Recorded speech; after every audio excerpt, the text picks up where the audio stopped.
اور لوگوں، اوف بن مالک یاد کرو، یاد، اوف بن مالک مصر کے اندر موجود ہیں، حاکم قاضی کے پاس بیٹھے ہوئے، آرڈیننس آیا، آرڈیننس کیا آرڈیننس آیا ہے؟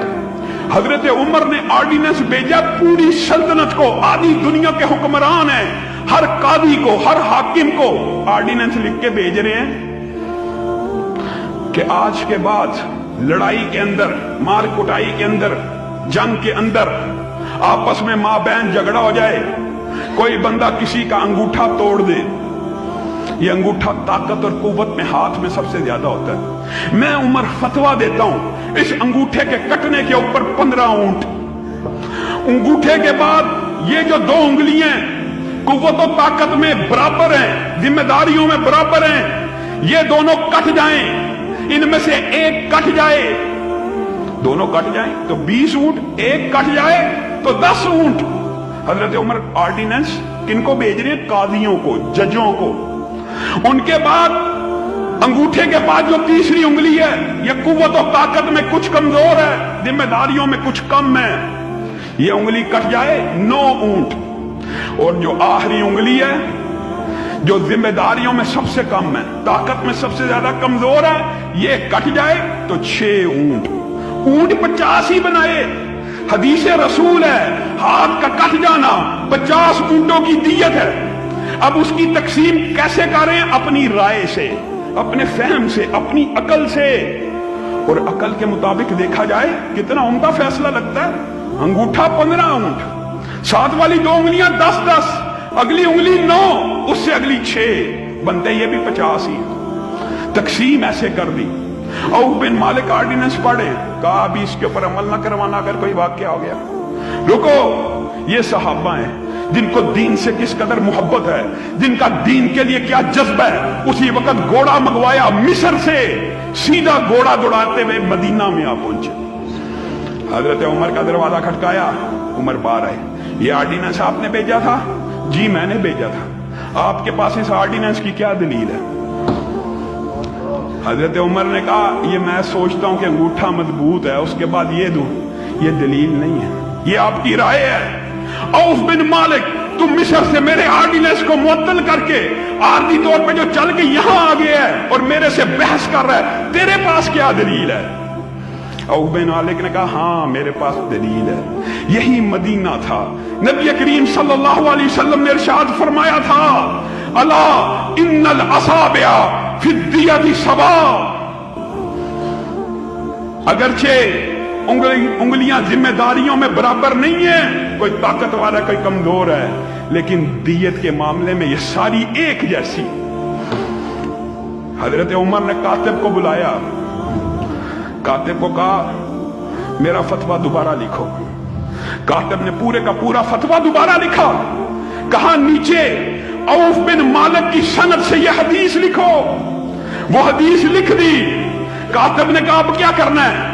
کہا نیچے ایک جملہ لکھو اور سارے ملک کے قاضیوں اور ججوں کو دوبارہ ارسال کرو، لوگوں دین یہ ہے، اپنی ضد پہ اڑنا نہیں ہے۔ حضرت عمر نے جملہ لکھوایا، کیا لکھوایا؟ اوپر عمر کا فتویٰ ہے، نیچے نبی محترم کی حدیث ہے، اور اب عمر کا فیصلہ یہ ہے، عمر کے فتوے کو رد کر دیا جائے، نبی کی حدیث کو نافذ کر دیا جائے۔ یہ دین ہے۔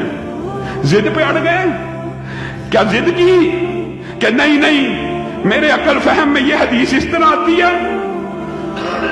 آج لوگوں کا عقل اور فہم کہاں چلا گیا؟ حدیث کی مخالفت۔ حضرت علی کہتے ہیں، حضرت فاطمہ نے وصیت کی، حضرت فاطمہ نے، کہ میری میت کو غسل علی دے گا، اسماء بنت امیس دیں گی۔ آج معاشرے میں بیوی فوت ہو جائے، خامند کو پاس نہیں بیٹھنے دیتے، غیر محرم ہو گیا ہے۔ خامند فوت ہو جائے، بیوی کو کہتے ہیں ہاتھ نہ لگاؤ، غیر محرم ہو گئی ہے۔ یہ دین اور شریعت کا مذاق اپنے امتیوں کے اقوال کے اوپر بنانا۔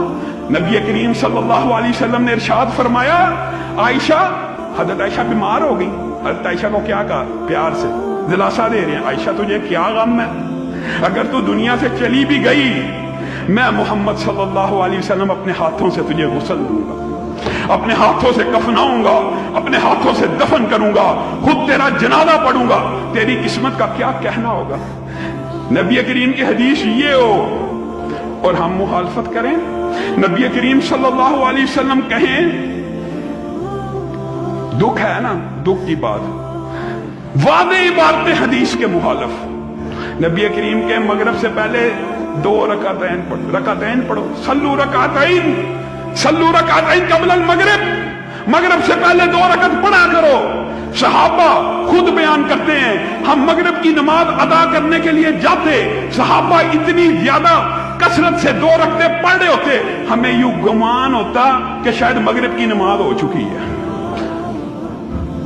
ماشاءاللہ انہوں نے لکھا کہ مغرب سے پہلے 2 رکعتیں ہمارے مذہب میں نہیں ہیں۔ یہ کون سا مذہب ہے؟ مغرب سے پہلے 2 رکعتیں ہمارے مذہب میں نہیں ہیں۔ لوگوں، اللہ سے ڈرنا چاہیے، خدا کا خوف کرنا چاہیے۔ اگر رسول اللہ صلی اللہ علیہ وسلم کے بعد کسی کا فتویٰ چل سکتا تو کس کا چلتا؟ ابو بکر کا چلتا۔ افضل الخلائق کے بعد الانبیاء، نبیوں کے بعد سب سے افضل مخلوقات میں سے، اور حضرت عمر، ان کے بارے میں صحیح حدیث کے الفاظ پتہ کیا؟ یہ محدث ہیں، محدث نہیں، محدث کون ہوتا ہے؟ جس کے منہ سے ساری زندگی صرف حق نکلتا رہے۔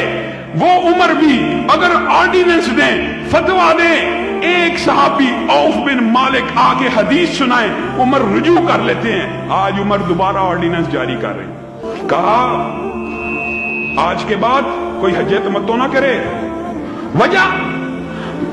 وجہ بھی سن لیجیے۔ لوگ کہتے ہیں جی نیک نیتی کی بنیاد پہ نیت صاف ہو، نیت پاک ہو تو کوئی حرج نہیں ہوتا،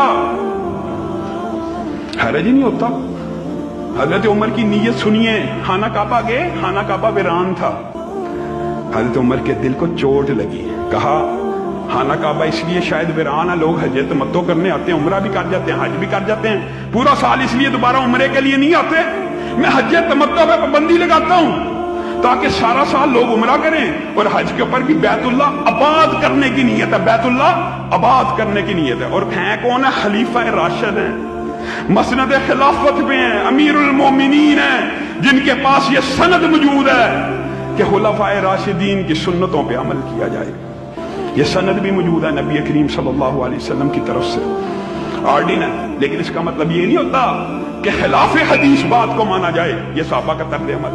آرڈیننس جاری کی، آج کے بعد کوئی حج تمتع نہیں کرے گا، ہر کاروں نے اطلاع دی، آپ نے پابندی لگائی ہے، اور آرڈیننس کی سب سے پہلی مخالفت آپ کا اپنا بیٹا عبداللہ ابن عمر کر رہا ہے، میقات کے مقام پہ پہنچا ہے، لبیک کہا ہے حج تمتع کی نیت سے، پکڑ کے لاؤ، پکڑ کے ہرکارے لے کے آ رہے ہیں۔ عبداللہ ابن عمر کیسے فرما بردار تھے، ہمیشہ جھکی ہوئی نظروں سے آئے، جھکی ہوئی گردن کے ساتھ آتے تھے، آج آ رہے ہیں سینہ تنا ہوا، گردن اکڑی ہوئی، آنکھیں اٹھی ہوئی۔